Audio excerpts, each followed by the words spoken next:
time! It's about time somebody did this. This video will display the basics of Snake's moveset, his general strategies, and how he stacks up against the rest of the characters in the game. This is a long video, so let's get started right away. To main Snake, you need to be fully aware of his pros and cons. While Snake currently is a top tier character ranked at 3rd on the most recent tier list, he still has a lot of cons that if you ignore will hinder you greatly in tournament. These are the basic pros of using Snake. Number 1, he has great kill power. A majority of Snake's moveset are kill moves, and while not all are viable kill moves, having that many kill options are a great advantage for Snake. Number 2, he has an amazing camping game. Between Snake's nades, his mine, and C4, a lot of characters will find it difficult to zone in on Snake while he's camping. Number 3, ability to dish out tons of damage fast. With moves such as his dreaded F-tilt, his multi-hit aerials, and nades, it's no surprise Snake can do a massive 20% to 50% combo randomly to turn the tides of a match. Number 4, Snake is heavy. Being one of the heaviest characters in the game helps him immensely to stay alive, especially because Snake tends to be a punching bag at low percents. It's not uncommon for Snake to live past 150% every stock in a match. Number 5, Snake has the argued best ground game. Approaching this character while he is grounded is extremely difficult, combined with smart camping from the Snake. Number 1, not so great aerial game. While his aerials are all strong and kill moves, they're also all slow and most have bad landing lag. Snake lacking a viable forward air move causes Snake to have very little aerial approaching options.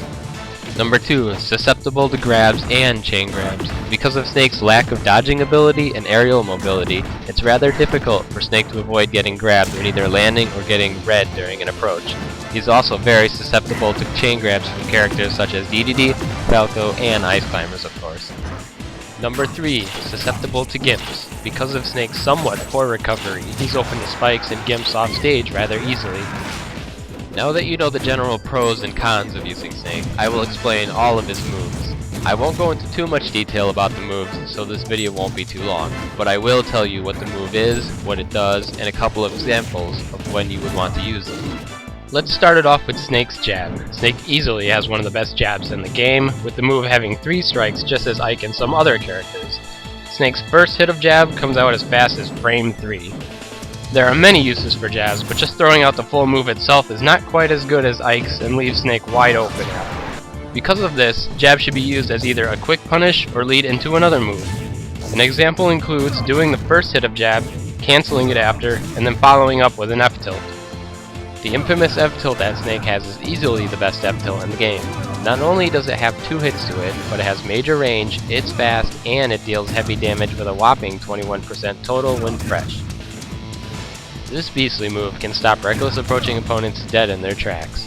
You can choose to only do the first part of F-tilt so that if the first hit is shielded, you can try a mix-up and go for a grab or dodge to throw the opponent off that may have been expecting the full F-tilt. The first hit of F-tilt also has the ability to randomly trip the opponent, which if reacted to properly can lead into another full F-tilt, grab, or up-tilt at kill percent.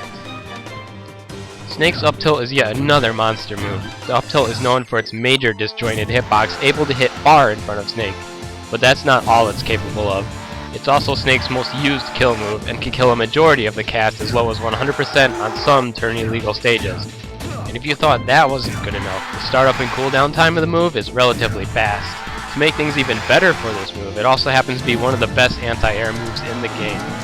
Snake's down tilt, while not as notorious as the other tilts, is still a good move and also happens to be arguably Snake's most underused move. This is because unlike F-tilt and up-tilt, this move is not horribly disjointed and only hits below the opponent. However, it is fast with little cooldown time and still has enough knockback to be a viable kill move at slightly higher percents than up-tilt can kill. Surprise, surprise, Snake also has a good dash attack. It has good range, good knockback, and is fast. I'm not going to talk about Snake's Dacus in this video though. Like up-tilt, this move can also be used as an anti-air attack. Snake's forward smash is one of the most powerful forward smashes in the game. However, unlike his tilts, it is also slow and easily punishable. The hitbox is also not really disjointed like his tilts, so unless you are planning to get a hard read, you're better off throwing out an up-tilt or F-tilt for a punish. This is probably the most awkward up smash in the game. Snake's up smash is a projectile mortar that gets launched and then falls down.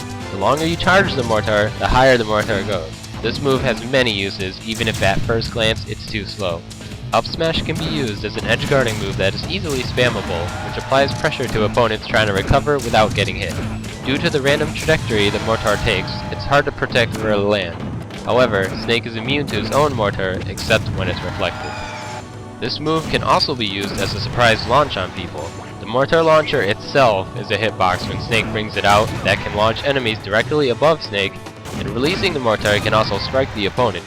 The mortar isn't guaranteed to hit, but it can lead to a free combo, especially if the opponent air dodges after the launch.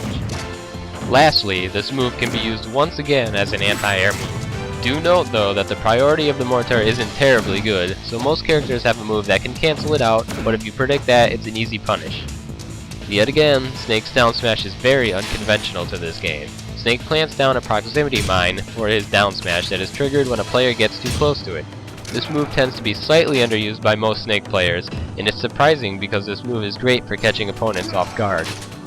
Just like all smashes, the longer you charge the move, the more damage and knockback it will do.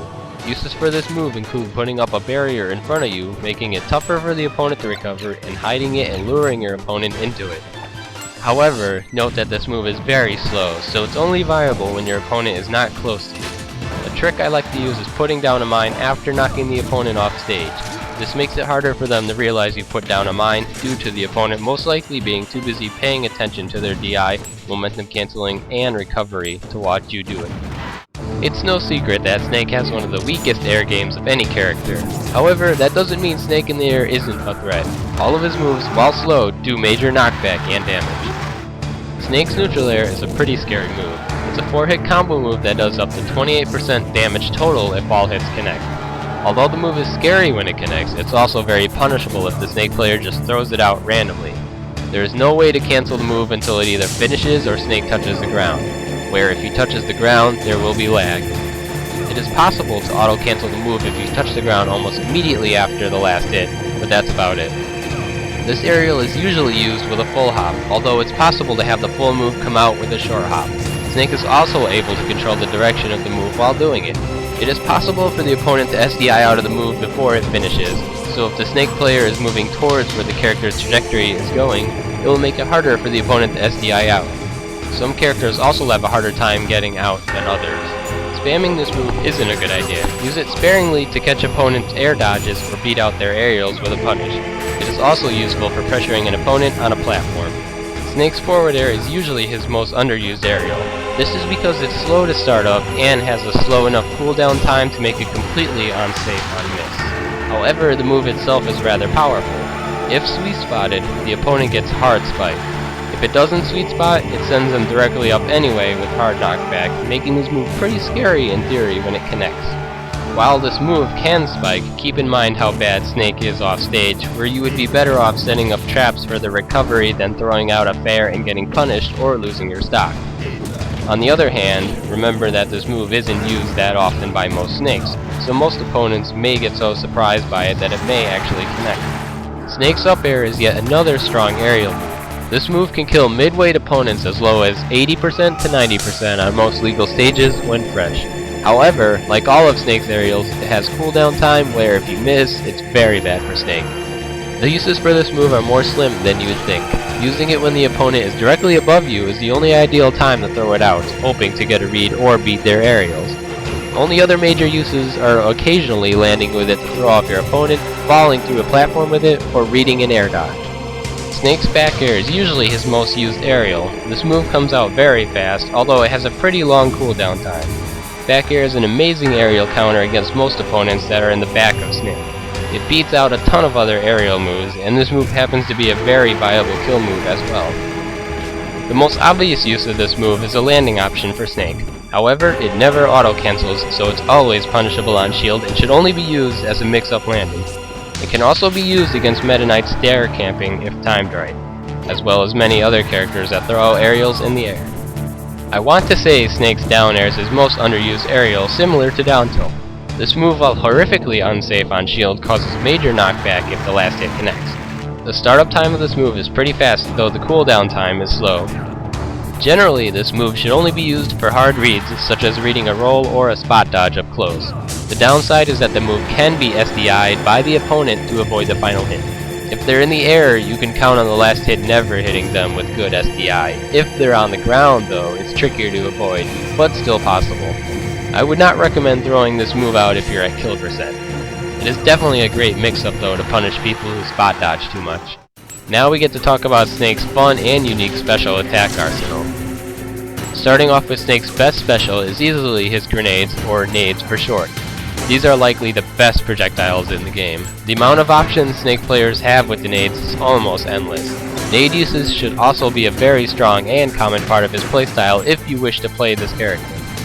Snake has the ability to pull out a total of 2 nades at once. A fresh nade does 12% damage. Combine this with 2 nades and an aerial for major damage to an opponent. Snake has the option to pull them out and throw them either up by holding back, forward fast by holding forward, or lob them forward by not pressing anything.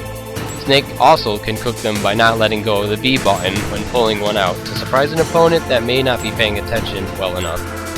He can also drop them with shield and pick them up to use them as an item to throw. There are many mix-ups with this, and it would take an entire video to go through them all. So this is all I'm going to go into for now, which is just explaining the basics of how they work. The Nikita is usually Snake's most underused special. While it is a slow move with really slow startup and cooldown time, it does have its uses. Snake will shoot out a Nikita that is fully controllable by Snake. However, Snake is completely immobile during this, so using this up close is not safe at all. Uses of this move include hitting opponents that may be camping on the ledge too much, hitting characters with bad recoveries off the ledge, and mind games such as putting a mine in front of Snake and sitting in back and doing this move to make the opponent think you're open and let them dash into the mine they may not have seen. The knockback of this move appears to work where if Snake does not cancel the move with the L or R button, it will be a strong hit, whereas if he does cancel it before it strikes the opponent, it will do a weak hit. Note that this move ends after a certain amount of time or if it goes off screen. Also note that the opponent can hit the Nikita to knock it off its path, although the spacing on this can be a bit tricky for the opponent to do. Snake C4 is quite a scary special move.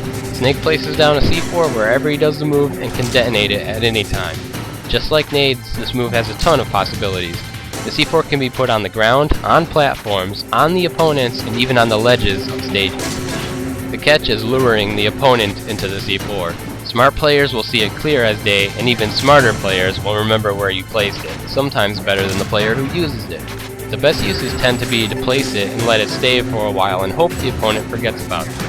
It can also be used as a safe landing option for Snake, as most opponents will move out of the way if you drop a C4 while falling, in fear of getting hit by you detonating it. Just be careful not to detonate it on yourself if you do use it. Do note that the C4 detonates on its own if you do not detonate it yourself after about 27 seconds. Just like most characters in the game, up B is a recovery move. Snake's works surprisingly straightforward. He just uses his cipher to go up for a couple seconds. The player gets some control over the horizontal movement, but it's not as much as you'd hope, it's more vertical based. Snake's up B does not do damage like most others, however, after Snake lets go of the cipher, it becomes a projectile, though a fairly bad one. His up B also happens to be pretty slow, so if you're recovering from below the stage against an opponent that can spike, you are likely to lose that stock. Moving on to his grabs, Snake happens to have a great grab range and great throwing options. While Snake's dash grab is a poor option, his shield grab and pivot grab are strong, solid options. Breaking down his throw options, first up is his forward throw. The forward throw should be one of the least used. It just tosses the opponent forward with no real follow-up, and kill potential is pretty low, except on some stages such as Delfino or Castle Siege if you grab the opponent close to the blast zone. Throwing the opponent into a platform mine or a stage hazard is also an option for this throw. Snake's back throw is pretty good, but like his forward throw, it has no real follow-ups. It does have good knockback when DI'd improperly or close enough to the blast zones, which can lead to surprisingly early KOs. Snake's up throw is usually his most underused throw. It generally has very little follow-ups, just like the other two, and the knockback is poor.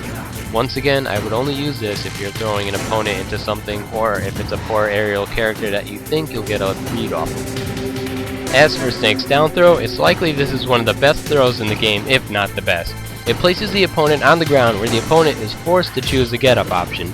This leads into Snake getting what's called a tech chase read if he reads and reacts to the option the opponent chooses correctly. This is especially deadly if you grab opponents on a platform or near the edges of stages. Down throw itself can be its own guide, so I'm not going to go into too much detail here on the options and follow-ups of down throw, but just know it's one of Snake's greatest assets. Snake is not well known for his rolling capability. His forward roll is rather slow and easily punishable. However, his back roll is pretty good at escaping situations. Most characters can't follow up on it because of its range without a full prediction. Snake's spot dodge or sidestep is generally not good on the spot dodge tier list, especially compared to some of the best such as DDD, Falco, and Wario. However, because of how fast Snake's jab is, if you buffer a jab after a spot dodge, it becomes rather difficult to punish Snake after a spot dodge, although some characters can grab Snake after the spot dodge even with a jab if timed right. In other words, spamming this move to avoid opponents' attacks are not recommended.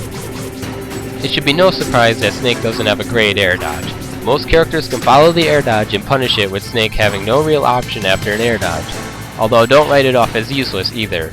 It's still a great mix-up for landing against opponents that throw out attacks at Snake in the air too early, and even approach mix-ups with an air dodge jump to up tilt and such.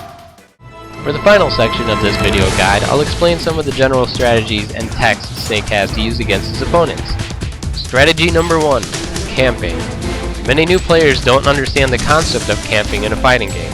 In defensive fighting games, such as Brawl, it's very important to understand that being too aggressive when you either can't be or don't need to be is a detriment to your gameplay. Apply this to Snake as he has an amazing ground game and camping ability while having weaker approaching options than most other characters. Quite a few characters have a hard time getting past Snake's heavy camping options, which is his smart nade usage. Learn to cook nades in as many different ways as possible to throw off an opponent. Put a mine in front of you and a C4 on a platform for great stage control as well. And of course, don't forget about your dreaded F tilt and up tilt to stop reckless approaches from the opponents. Strategy number 2. Recovery and landing. It's hard to assess whether or not Snake's recovery is bad. For example, Snake recovering from below the stage against a spiking opponent is bad. On the other hand, if Snake DI's knockback well, his up B can bring him rather far into a much safer position. There's also the ability for Snake to C4 recover, which I won't go into detail in this video, but it is essentially Snake dropping out of his up B to drop a C4 and then detonate it on himself right after to gain his up B back. Because of this, you could claim that Snake can nearly infinitely recover. Knowing these little tricks are essential to mastering Snake's recovery to get back onto the stage without losing that stock. It is important for Snake to recover high when possible. Recovering low can usually lead to a stock loss unless your opponent drops the ball or you have a very clever mix-up. As for landing, this is one of Snake's biggest flaws. Because of Snake's slow and unsafe aerials, it's difficult for him to land safely without getting shield grabbed or punished in general.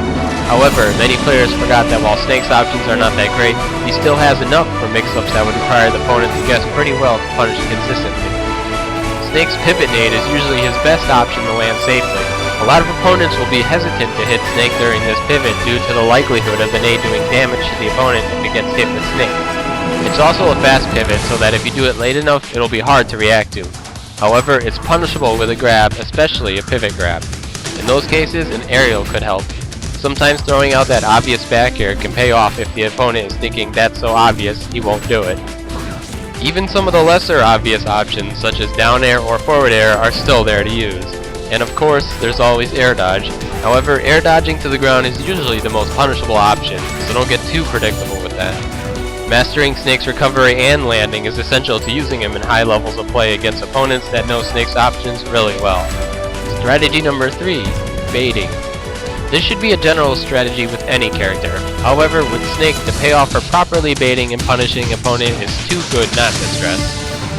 Simple baiting, such as standing in front of a scared opponent and forcing them into a roll where you'll just punish with an F tilt or kill with an up tilt, is a tactic that works wonders in a match you may be behind in. It would be too long to go into full detail, but just keep in mind that throwing out random F tilts and up tilts won't get you too far in high levels of play. But baiting your opponent to throw out that random forward smash or air dodge into you so that you can punish, on the other hand, will easily help your gameplay improve with Snake, as he is known for how hard he can punish an opponent's mistake. In short, Snake is a very complex and tricky character to master. His strengths will only be of use to you if you master his weaknesses as well. And that concludes this basic Snake guide. I plan to do more Snake guides with more in-depth strategies and techniques if this gets good enough feedback, so let me know how you like the video.